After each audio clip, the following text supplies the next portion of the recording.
ওই গুপ্ত সংগঠনের নেতা আরে মামা 12 তারিখ বাপকে বেটা সিবাই কি গোরা আমরা দেখুন ভিডিওটি ভালো লাগলে অবশ্যই মতামত জানাবেন। বলে 12 তারিখ থেকে না, আপনারা 13 তারিখ থেকেও আগামী 5 বছর জনগণের পা ধরে থাকবেন। কারণ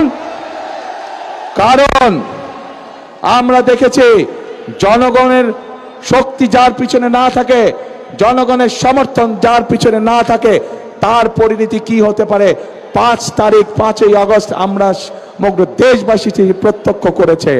প্রিয় ভাই বোনেরা, আমরা যারা বিএনপি করে, আমরা যারা শহীদ রাষ্ট্রপতি জিয়াউর রহমানের আদর্শে বিশ্বাসী, আমরা যারা দেশের খালেদা জিয়ার আদর্শে বিশ্বাসী, আমাদের কথা একটাই, কাজ একটাই, আমরা বিশ্বাস করি জনগণই সকল ক্ষমতার উৎস।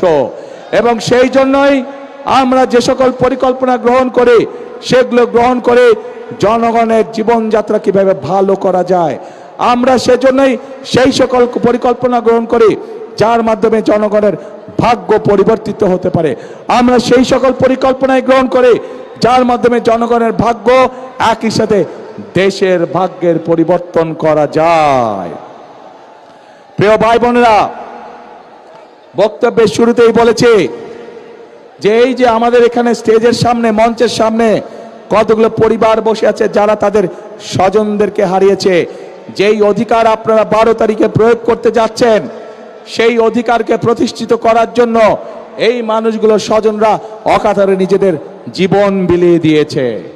এখন প্রিয় ভাই বোনেরা, এই যে যারা শহীদ হয়েছে, যারা নিজেদের জীবন বিলিয়ে দিয়েছে, এই মানুষগুলোর আত্মত্যাগের মর্যাদা যদি দিতে হয়, তাহলে অবশ্যই আমাদের দেশকে পুনর্গঠন করতে হবে। তাহলে অবশ্যই আমাদেরকে গণতন্ত্রের ভিত্তিকে মজবুত করতে হবে। এবং গণতন্ত্রের ভিত্তিকে যদি মজবুত করতে হয়, তাহলে প্রিয় ভাই বোনেরা, জনগণের সমর্থন ছাড়া সেটি করা সম্ভব নয়, জনগণের অংশগ্রহণ ছাড়া সেটি করা সম্ভব নয়। এবং জনগণের অংশগ্রহণ মানে 12 তারিখ সকাল থেকে আপনাদেরকে সতর্ক থাকতে হবে যে আপনাদের এই অধিকার কেউ যাতে ছিনিয়ে যেতে না পারে, আপনাদের এই অধিকারের বিরুদ্ধে কেউ যাতে ষড়যন্ত্র করতে না পারে। প্রিয় ভাই বোনেরা, গত কয়েকদিন ধরে বিভিন্ন পত্র পত্রিকায় নিউজে আমরা কিছু খবর দেখতে পাচ্ছি, ওই যে যারা নতুন জালেম হিসেবে আবির্ভূত হয়েছে, ওই যে যাদেরকে বাংলাদেশের মানুষ গুপ্ত হিসাবে চিনে, আমরা দেখেছি কিভাবে তাদের লোকজন বিভিন্ন জায়গায় ভুয়া সিল ছাপাচ্ছে, কিভাবে আমরা বিভিন্নভাবে শুনতে পাচ্ছি যে তাদের পরিচিত যেগুলা প্রেস আছে